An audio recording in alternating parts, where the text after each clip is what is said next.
Iran versus America. ഇറാന്റെ nuclear സൈറ്റ്സിനെ ഞങ്ങൾ പൂർണ്ണമായും നശിപ്പിച്ചുവെന്ന് ട്രംപ് ഒരു ക്ലെയിം നടത്തിയിരുന്നു. എന്നാൽ ഈ പുറത്തുവരുന്ന സാറ്റലൈറ്റ് ഇമേജസ് അല്ലെങ്കിൽ വരുന്ന റിപ്പോർട്ട്സ് ഒക്കെ നോക്കുകയാണെങ്കിൽ പെനട്രേഷൻ അവിടെ ഫെയിൽ ആയിട്ടുണ്ട്. കൂടുതലായും അതിന്റെ എൻട്രൻസിനും അപ്പുറമുള്ള ചില പ്രദേശങ്ങളിൽ മാത്രമേ കേടുപാടുകൾ സംഭവിച്ചിട്ടുള്ളൂ. അതല്ലാതെ അമേരിക്ക ക്ലെയിം ചെയ്യുന്ന രീതിയിൽ ഒരു വലിയ നാശമൊന്നും അവിടെ സംഭവിച്ചിട്ടില്ല എന്ന് ഇറാന്റെ സോഴ്സസും ലോകരാജ്യങ്ങളെ പല മാധ്യമങ്ങളും സംസാരിക്കാൻ തുടങ്ങിയിട്ടുണ്ട്. ഇതിനിടയിൽ റഷ്യയുടെ മുൻ പ്രസിഡന്റ് ദിമിത്രി മെദ്വദേവ് ഒരു കാര്യം പറഞ്ഞു. ഇറാന് അണുവായുധം ആവശ്യമാണോ ഇല്ലയോ എന്നുള്ളത് ആ രാജ്യം എടുക്കേണ്ട ഒരു തീരുമാനമാണ്. അത് അവരുടെ മാത്രം അവകാശമാണ്.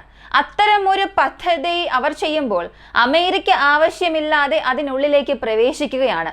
ഇപ്പോൾ അമേരിക്ക ചെയ്ത ഈ ഒരു സംഭവം കാരണം, അമേരിക്കയുടെ ബോംബിംഗ് സംഭവം കാരണം ഇറാന് ന്യൂക്ലിയർ വെപ്പൺസ് എത്രത്തോളം ആവശ്യമാണെന്നുള്ളത് അവർ തന്നെ മനസ്സിലാക്കിയിട്ടുണ്ടാകും. അതുമാത്രമല്ല, ഇറാന് അണുവായുധം നൽകുന്നതിന് ചില രാജ്യങ്ങൾ തയ്യാറാണ് എന്ന കാര്യവും പറഞ്ഞു.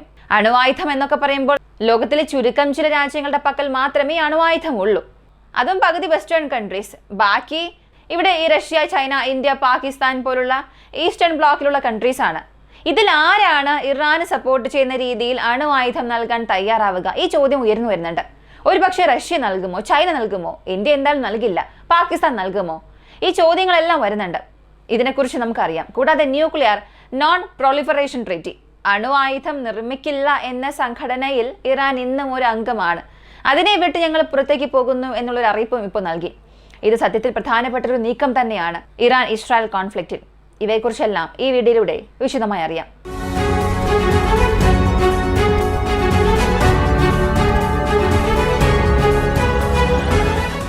ഇറാൻ ഇസ്രായേൽ സംഘർഷത്തിൽ ഇപ്പോൾ ഒരു നിർണായക ഘട്ടത്തിലാണ് നമ്മളുള്ളത്. അമേരിക്ക നേരിട്ട് അവരുടെ ഇൻവോൾവ്മെന്റ് കാണിച്ചിട്ടുണ്ട്. എന്നാൽ ഇതിന് ഇറാൻ അമേരിക്കയ്ക്ക് നേരിട്ടുള്ള ഒരു പ്രതികാരം ചെയ്യാൻ പോകുന്നില്ല. കാരണം എപ്പോഴാണ് എന്ന് കാത്തിരിക്കുന്നവർക്ക് നമ്മൾ തന്നെ ഒരു ഗ്രീൻ സിഗ്നൽ നൽകിയതുപോലെയാകും. അപ്പോൾ ഇറാന്റെ ശ്രദ്ധ മുഴുവനും ഇപ്പോൾ ഇസ്രായേലിനെ കേന്ദ്രീകരിച്ച് മാത്രമായിരിക്കും. ഹൂത്തികൾ പറഞ്ഞിരിക്കുന്നത് അമേരിക്കയുടെ യുദ്ധക്കപ്പലുകളെ ഞങ്ങൾ ആക്രമിക്കില്ല എന്ന് രണ്ട് വിഭാഗങ്ങൾക്കും ഇടയിൽ ചില മാസങ്ങൾക്ക് മുൻപ് ഒരു എഗ്രിമെന്റ് ഉണ്ടായിട്ടുണ്ട്. എന്നാൽ ഇറാന്റെ ഈ ഫെസിലിറ്റീസിന് നേരെ നിങ്ങൾ ആക്രമിക്കുകയാണ്. അപ്പോൾ ഗാസയിൽ അത്ര വലിയ പ്രശ്നങ്ങൾ നിങ്ങൾ ചെയ്യുന്നുണ്ട്. അവിടെയുള്ള ജനങ്ങൾക്ക് സഹായം നൽകുന്നതിന് പകരം ആ സഹായങ്ങളെല്ലാം കുറച്ചിട്ട് നിങ്ങൾ ഇവിടെ ഇറാനിൽ ആക്രമണം നടത്തുമ്പോൾ അപ്പോൾ പിന്നെ ഏത് അഗ്രിമെന്റും ഞങ്ങൾ ലംഘിക്കാനും തയ്യാറാകും. വീണ്ടും ഇങ്ങനൊരു എസ്കലേഷൻ സംഭവിക്കുകയാണ്. ഇറാൻ ഞങ്ങളുടെ പക്കൽ ഒരു അഭ്യർത്ഥന നടത്തിയാൽ ഇറാനെ പിന്തുണച്ച് ഞങ്ങൾ നേരിട്ട് തന്നെ യുദ്ധകളത്തിലേക്ക് കടക്കും. ഏതൊരു കപ്പലും ഈ ചെങ്കടലിനെ ആക്സസ് ചെയ്യാൻ ഞങ്ങൾ അനുവദിക്കില്ല എന്ന ഒരു ഭീഷണിയും നൽകി. കാരണം അടുത്തിടെ നോക്കിയാൽ മനസ്സിലാകും, ഏതൊരു വാർഷിപ്പും അമേരിക്കയുടെ യുദ്ധക്കപ്പലുകൾക്കായിക്കോട്ടെ അല്ലെങ്കിൽ വാണിജ്യ കപ്പലുകൾക്ക് നേരെയൊന്നും ഹൂത്തികൾ വലിയൊരു ആക്രമണം നടത്തിയിട്ടില്ല. എന്നാൽ ഇപ്പോൾ ഇവർ ഇങ്ങനൊരു അനൗൺസ്മെന്റ് നൽകിയത് വീണ്ടും ചെങ്കടൽ പ്രദേശത്ത് എസ്കലേഷൻസ് രൂക്ഷമാക്കുക തന്നെ ചെയ്യും. അതിൽ യാതൊരു സംശയവും വേണ്ട. ഈ ന്യൂക്ലിയർ നോൺ പ്രൊളിഫറേഷൻ ട്രീറ്റിയെ സംബന്ധിച്ചിടത്തോളം ലോകത്തിലെ പല രാജ്യങ്ങളും അണുവായുധം ഞങ്ങൾ നിർമ്മിക്കില്ല എന്നൊക്കെ പറയുന്നുണ്ട്. ആ രാജ്യങ്ങളെല്ലാം ഈ സംഘടനയിലുണ്ട്, അല്ലെങ്കിൽ ഈ സംഘടനയ്ക്ക് കീഴിൽ ഒരുപാട് രാജ്യങ്ങളുണ്ട്. ഇവരുടെ ഒരു പ്രധാനപ്പെട്ട അജണ്ട എന്നത് അണുവായുധം കാരണം ഒരുപാട് നാശനഷ്ടങ്ങൾ സംഭവിക്കുന്നുണ്ട്. അതിനാൽ പുതുതായി ഏതൊരു രാജ്യവും അണുവായുധം വികസിപ്പിക്കാൻ പാടില്ല. അണുവായുധം വികസിപ്പിക്കാൻ മറ്റ് രാജ്യങ്ങളെ സഹായിക്കാനും പാടില്ല. എന്നാൽ ഇപ്പോൾ അണുവായുധം കൈവശം വച്ചിട്ടുള്ള ഏതൊരു രാജ്യവും ഇതിന്റെ മെമ്പറുമല്ല. അണുവായുധം സൃഷ്ടിക്കാൻ ശ്രമിക്കുന്ന രാജ്യങ്ങളും ഈ ഒരു ട്രീറ്റിയിൽ ഇല്ല. കാരണം ഇതിൽ ചേരുകയാണെങ്കിൽ നിങ്ങളുടെ പക്കൽ 0 ന്യൂക്ലിയർ വെപ്പൺസ് ഉണ്ടായിരിക്കണം. അങ്ങനെ ഒരു ക്രൈറ്റീരിയ ഉണ്ടെങ്കിൽ മാത്രമേ നിങ്ങൾ ഈ സംഘടനയിൽ അംഗമാകാൻ കഴിയുകയുള്ളൂ. ഇതിൽ ഇറാൻ ഇപ്പോൾ ഒരു മെമ്പറാണ്. ഈ NPT എന്ന ന്യൂക്ലിയർ നോൺ പ്രൊളിഫറേഷൻ ട്രീറ്റിൽ ഇറാൻ ഇപ്പോഴും ഒരു അംഗമാണ്. ഇവിടെ ഇപ്പോൾ സംഭവിച്ചിരിക്കുന്ന ഈ സ്ട്രൈക്സിനെല്ലാം ചൂണ്ടിക്കാണിച്ചുകൊണ്ട് ഇറാന്റെ ഫോറിൻ മിനിസ്റ്റർ പറഞ്ഞത്, ഞങ്ങൾ ഇങ്ങനൊരു സംഘടനയിൽ ഇനി മെമ്പറാകാൻ ആഗ്രഹിക്കുന്നില്ല. കാരണം ഇതിൽ ധാരാളം നിയന്ത്രണങ്ങളുണ്ട്.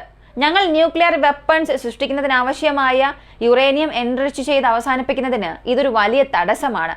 ഇപ്പോൾ അമേരിക്ക പ്രായോഗികമായി തന്നെ ഞങ്ങൾക്കൊരു കാര്യം കാണിച്ചു തന്നു. ന്യൂക്ലിയർ വെപ്പൺസ് ഒരു രാജ്യത്തിന് എത്രത്തോളം പ്രധാനപ്പെട്ടതാണെന്ന്. ന്യൂക്ലിയർ വെപ്പൺസ് ഇറാന്റെ പക്കൽ ഉണ്ടായിരുന്നെങ്കിൽ ഇങ്ങനെയൊന്നും സംഭവിക്കില്ലായിരുന്നു. കാരണം ഇപ്പോൾ അമേരിക്ക ചെയ്ത ഈ ഒരു സ്ട്രൈക്കിന് ഞങ്ങളെ കൊണ്ട് ന്യൂക്ലിയർ സ്ട്രൈക്സ് തിരികെ നൽകാൻ കഴിയുമായിരുന്നു. അപ്പോൾ പിന്നെ ഈ ഒരു ട്രീറ്റ് കൊണ്ട് ഞങ്ങൾക്ക് യാതൊരു പ്രയോജനവുമില്ല. ഇതിൽ നിന്നും ഞങ്ങൾ പുറത്തേക്ക് പോകാനുള്ള പ്രധാനപ്പെട്ട തീരുമാനങ്ങൾ വരും ദിവസങ്ങൾ എടുക്കുമെന്നും പറഞ്ഞു. ശരി, അങ്ങനെയാണെങ്കിൽ ഈ ട്രീറ്റിൽ ഉള്ളത് കൊണ്ട് എന്താണ് പ്രശ്നം? ഈ ട്രീറ്റ് വിട്ട് പുറത്തേക്ക് പോയാൽ ഇറാൻ എന്തൊക്കെ നേട്ടമുണ്ടെന്ന് ചോദിച്ചാൽ, ഈ NPTക്ക് കീഴിലുള്ള രാജ്യങ്ങളെല്ലാം IAEAയുടെ കൺട്രോളിന് കീഴിലാണ് വരിക. ഇവരുടെ പ്രധാനപ്പെട്ട ഒരു അജണ്ട ഇവിടെ ന്യൂക്ലിയർ സൈറ്റ്സ്, ന്യൂക്ലിയർ റിയാക്ടേഴ്സ്, ഇനി അണ്ടർഗ്രൗണ്ടിൽ എന്തെങ്കിലും സ്ട്രക്ചർ ഉണ്ടെങ്കിൽ അതായാലും ഇവയെല്ലാം 40 ദിവസത്തിൽ ഒരിക്കൽ സൈറ്റ് വിസിറ്റ് അലോ ചെയ്യണം. IAEA വിചാരിക്കുകയാണെങ്കിൽ ഏതൊരു ഫെസിലിറ്റിയിൽ എപ്പോൾ വേണമെങ്കിലും അകത്തേക്ക് ചെയ്ത് അവരുടെ വിസിറ്റ് എല്ലാം ചെയ്യാൻ സാധിക്കും. യുറേനിയം അവിടെ എന്താണ് ചെയ്യുന്നത്, എത്രത്തോളം അത് ഫാസ്റ്റായി പ്യൂർ ചെയ്തുകൊണ്ടിരിക്കുന്നുണ്ട്, അത് എവിടെയെല്ലാം സ്റ്റോർ ചെയ്ത് വെച്ചിരിക്കുകയാണ്, സ്റ്റോക്ക് പൈൽസ് എത്രത്തോളം യുറേനിയം പുറത്തുനിന്ന് വാങ്ങുന്നു, ഇങ്ങനെയുള്ള പൂർണ്ണ ഡാറ്റാബേസ് IAEAയുടെ പക്കൽ നൽകണം. ഈ സംഘടന ഇതെല്ലാം ഉണ്ടാകണം. നിങ്ങളുടെ മുഴുവൻ കാര്യങ്ങളും ഡാറ്റ പോലെ അവരുടെ പക്കൽ ഉണ്ടാകും. ഇപ്പം നമ്മൾ അത് വിട്ട് പുറത്തേക്ക് പോവുകയാണെങ്കിൽ എത്ര വേണമെങ്കിലും സെൻട്രിഫ്യൂജ് സിസ്റ്റം നിങ്ങളെ കൊണ്ട് ഇൻസ്റ്റാൾ ചെയ്യാൻ സാധിക്കും. ഇപ്പോൾ ഒരു പ്ലാന്റിൽ ഏകദേശം 3000-6000 സെൻട്രിഫ്യൂജ് സിസ്റ്റം ഉണ്ട് യുറേനിയം ശുദ്ധീകരിക്കാൻ വേണ്ടി. ഇനി IAEA റെസ്ട്രിക്ഷൻ അനുസരിച്ച് നമ്മെക്കൊണ്ട് അതിലും കൂടുതൽ ഇൻസ്റ്റാൾ ചെയ്യാൻ സാധിക്കില്ല. പക്ഷേ ഇനി ട്രീറ്റിൽ നിന്ന് പുറത്തേക്ക് വരികയാണെങ്കിൽ ഇതിനെ ഡബിൾ ആക്കാൻ സാധിക്കും. ആ ഫെസിലിറ്റി വീണ്ടും എക്സ്പാൻഡ് ചെയ്ത് വീണ്ടും കൂടുതൽ സെൻട്രിഫ്യൂജ് സിസ്റ്റം ഇൻസ്റ്റാൾ ചെയ്ത് അതിൻ്റെ പ്രൊഡക്ഷൻ വർദ്ധിപ്പിക്കാൻ സാധിക്കും. അതുപോലെ ശുദ്ധീകരിച്ച യുറേനിയത്തിൻ്റെ അളവ് അത് വീണ്ടും വർദ്ധിപ്പിച്ച് സ്റ്റോർ ചെയ്യാൻ സാധിക്കും. അപ്പോൾ ഇറാനെ സംബന്ധിച്ച് ഈ ട്രീറ്റ് വിട്ടവർ പുറത്തേക്ക് വരികയാണെങ്കിൽ അവരുടെ ന്യൂക്ലിയർ വെപ്പൺസ് പ്രോഗ്രാമിന് അതൊരു വലിയ ഗോ ഹെഡായി മാറും. പക്ഷേ ഇതിന് പുറകിൽ നിരവധി എക്കണോമിക് സാങ്ഷൻസും ഉണ്ടാകും. അതും ഒരു വലിയ പ്രശ്നമാണ്. ഇനി റഷ്യയുടെ സ്റ്റേറ്റ്മെന്റിലേക്ക് വരാം. റഷ്യയുടെ മുൻ പ്രസിഡന്റ് ദിമിട്രി മെദ്വദേവ് ഇറാൻ നടത്തിയ ആക്രമണത്തിന് കടുത്ത വിമർശനം അറിയിച്ചിട്ടുണ്ട്. അമേരിക്ക ഏത് യുദ്ധത്തിൽ ഇൻവോൾവ് ആയാലും എതിർവശത്തുള്ളവരുടെ നീതി, ന്യായം ഒരല്പം പോലും ശ്രദ്ധിക്കില്ല. ഇത് പല യുദ്ധങ്ങളിലും തെളിയിക്കപ്പെട്ടിട്ടുള്ളതാണ്. ശാന്തത പാലിച്ചുകൊണ്ടിരുന്ന ഇറാന്റെ സമാധാനത്തിന് ഇസ്രായേലും അമേരിക്കയും ചേർന്ന് നശിപ്പിച്ചതായും പറഞ്ഞു. കാരണം ഇന്നുവരെയും ഈ 800 പേരോളം ഇറാനിൽ മരിച്ചിട്ടുണ്ട്. ഇസ്രായേലി പ്രശ്നം ആരംഭിച്ച അന്ന് മുതൽ അമേരിക്കയുടെ ലേറ്റസ്റ്റ് സ്ട്രൈക്ക് വരെ നോക്കിയാൽ 1000 പേർക്കോളം പരിക്കേറ്റിട്ടുണ്ട്. 800-ലധികം പേർ ഇറാനിയർ കൊല്ലപ്പെട്ടിട്ടുണ്ടാകുമെന്ന് പറയുന്നു. ഇതിനെക്കുറിച്ച് ഐക്യരാഷ്ട്രസഭയോ പ്രധാനപ്പെട്ട ഏതൊരു സംഘടനയോ ഇന്നുവരെയും ഏതൊരു രീതിയിലുള്ള കണ്ടംനേഷനും അറിയിച്ചിട്ടില്ല. എല്ലാവരും ഇറാനെയാണ് കുറ്റം പറയുന്നത്. നിങ്ങൾ എന്തുകൊണ്ട് ഈ പ്രശ്നങ്ങളെല്ലാം ചെയ്യുന്നു, നിങ്ങൾ എന്തുകൊണ്ട് അണുവായുധം നിർമ്മിക്കുന്നു, നിങ്ങൾ എന്തിനാണ് എസ്കലേഷൻസ് ചെയ്യുന്നത്? ഇങ്ങനെ ഏതൊരു ബന്ധവുമില്ലാതെ യൂറോപ്യൻ യൂണിയനിലെ ഏതെങ്കിലും ഒരു രാജ്യം, അതും യൂറോപ്യൻ യൂണിയനിലെ ഏതോ ഒരു മൂലയിലുള്ള രാജ്യം തങ്ങൾക്ക് ഈ ഇറാന്റെ ന്യൂക്ലിയർ വെപ്പൺസ് കാരണം ഒരു ഭീഷണിയാണെന്നൊക്കെ പറയുന്നത് അംഗീകരിക്കാനേ കഴിയാത്തൊരു കാര്യമാണ്. ഇങ്ങനെ ഒരുപാട് വിമർശനം അമേരിക്കയ്ക്ക് നേരെ ഉയർത്തി. അപ്പോൾ ഇറാന് തീർച്ചയായും അണുവായുധം ആവശ്യമാണ് എന്നറിഞ്ഞതിന് ശേഷം ഇറാൻ ആഗ്രഹിച്ചാൽ, അല്ലെങ്കിൽ ഇറാൻ പ്രധാനപ്പെട്ട ചില പാർട്ട്നേഴ്സുമായി ടൈപ്പ് നടത്തിയാൽ എത്രയും പെട്ടെന്ന് അണുവായുധ സാങ്കേതിക വിദ്യ ഇറാന്റെ പക്കൽ വന്നു ചേരും. അല്ലെങ്കിൽ ചില എഗ്രിമെന്റ്സിലൂടെ ഇറാൻ ഒരു ഫോറിൻ പാർട്ട്നേഴ്സിന്റെ ന്യൂക്ലിയർ വാർഹെഡ്സ് അവരുടെ രാജ്യത്ത് ഹോൾഡ് ചെയ്യാനും സാധ്യതയുണ്ട്. ഉദാഹരണത്തിന് അമേരിക്ക നാറ്റോയുടെ ന്യൂക്ലിയർ അംബ്രല്ലയ്ക്ക് കീഴിൽ പല രാജ്യങ്ങളിൽ ന്യൂക്ലിയർ വെപ്പൺസ് വെച്ചിട്ടുണ്ട്. നിരവധി രാജ്യങ്ങളുടെ പക്കൽ ന്യൂക്ലിയർ വെപ്പൺസ് ഇൻസ്റ്റാൾ ചെയ്ത് വെച്ചിട്ടുണ്ട്. അതുപോലെ ഒരു ട്രീറ്റ് ഇവിടെ സൈൻ ചെയ്താൽ ഇറാനുള്ളിലും ന്യൂക്ലിയർ വെപ്പൺസ് വരും എന്നതിന്റെ ഒരു സൂചന നൽകിയിട്ടുണ്ട്. അപ്പോൾ എന്തായാലും വെസ്റ്റേൺ പാർട്ട്നേഴ്സ് ആരും അവർക്ക് അണുവായുധം നൽകാൻ പോകുന്നില്ല. വെസ്റ്റേൺ കൺട്രീസിലെ ഏതൊരു രാജ്യവും അങ്ങനെ ഒരു തീരുമാനം എടുക്കില്ല. അവർ ചിന്തിച്ചു പോലും നോക്കില്ല. അപ്പോൾ ഈസ്റ്റേൺ ബ്ലോക്ക് നോക്കാം. Russia, China, north Korea, India, Pakistan, ഈ 5 രാജ്യങ്ങളുടെ പക്കലാണ് അണുവായുധം ഉള്ളത്. തീർച്ചയായും ഇന്ത്യ ഇക്കാര്യത്തിൽ നിന്നും പതിയെ പുറത്തേക്ക് വരും. നേരിട്ട് ഇറാൻ ഏതൊരു സഹായവും ചെയ്യില്ല. ചൈനയും അതുപോലെ തന്നെ. ചൈന ഇവിടെ സഹായിക്കാനായി അകത്തേക്ക് വന്നാൽ അതൊരു ലോക യുദ്ധത്തിൽ ചെന്ന് അവസാനിക്കും. ഇനി സഹായിക്കേണ്ട ഒരു പോസിബിൾ ആയിട്ടുള്ള രാജ്യം റഷ്യ മാത്രമാണ്.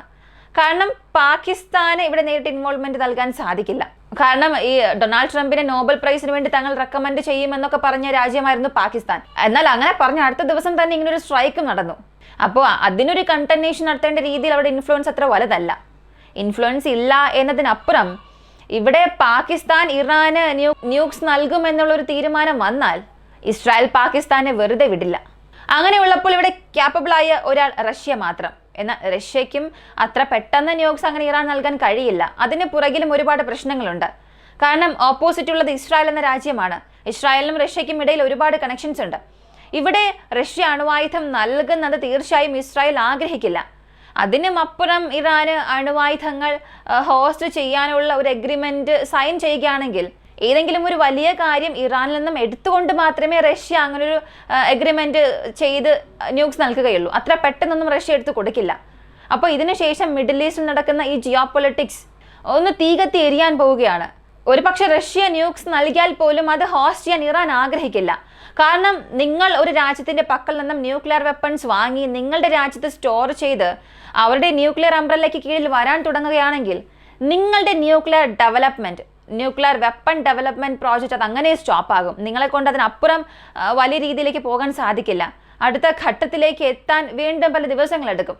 അപ്പോൾ ഇറാനുള്ള ഒരേ ഒരു ഓപ്ഷൻ എന്നത് ഇവരുടെ ഈ പ്രവർത്തനങ്ങളെല്ലാം സ്പീഡപ്പ് ചെയ്യുക. ഈ 3 ഫെസിലിറ്റീസിൽ എത്രത്തോളം ഡാമേജ് സംഭവിച്ചു എന്നുള്ളത് 2-3 ദിവസം കഴിഞ്ഞാൽ മാത്രമേ ഒരു ക്ലിയർ ആയിട്ട് അറിയാൻ സാധിക്കുകയുള്ളൂ.